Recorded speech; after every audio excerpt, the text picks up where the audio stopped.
My name is Judith Mirembe and I'm from Uganda.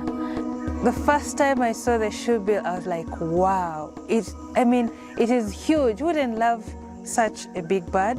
So it is captivating, and the fact that you're seeing it on floating vegetation, it just looks so unbelievable. So Mabamba Wetland is among those important habitats for the shoebill in Uganda. And who wouldn't love a shoebill? I mean, it's charismatic, it's a huge bird. Who would fail to see a shoebill within a habitat where it is found? The sad story came the fact that it is globally threatened and only found in Africa, and very few parts in Africa. So the population is decreasing because of so many threats, especially human disturbances. Looking at all this that the shoebill was going through to survive, and the fact that it can only lay 1 to 2 eggs, rarely 3 eggs, and among the 3 chicks or the 2 chicks, only 1 will survive because of the sibling rivalry.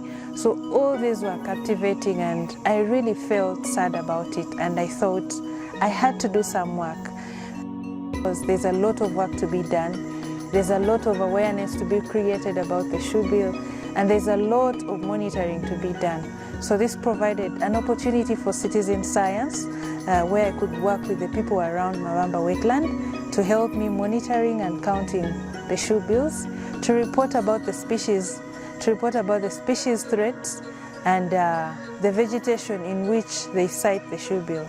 Citizen science is important because citizen scientists are able to collect data which would otherwise be expensive, a process to do if you were to employ scientists.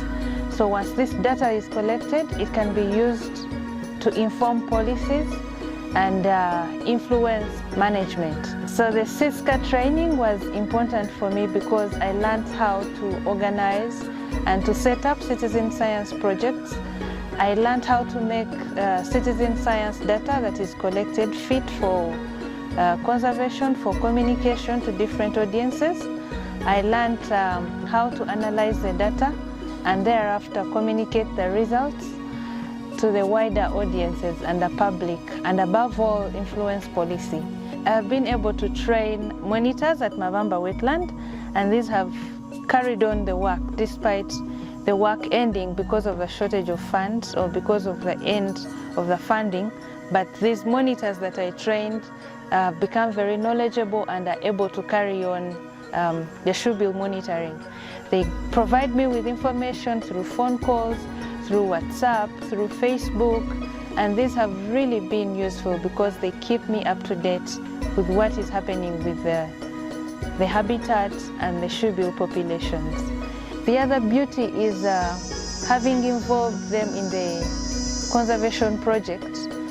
They are able to own and love the project. They're able to own the results and love what they do, and have become very passionate. I would advocate for more citizen scientists and conservation managers in Uganda to be trained, because this is an important tool that saves a lot of money, saves resources, and using citizen scientists, we are able to reach those areas that would otherwise be difficult for scientists to reach with limited resources.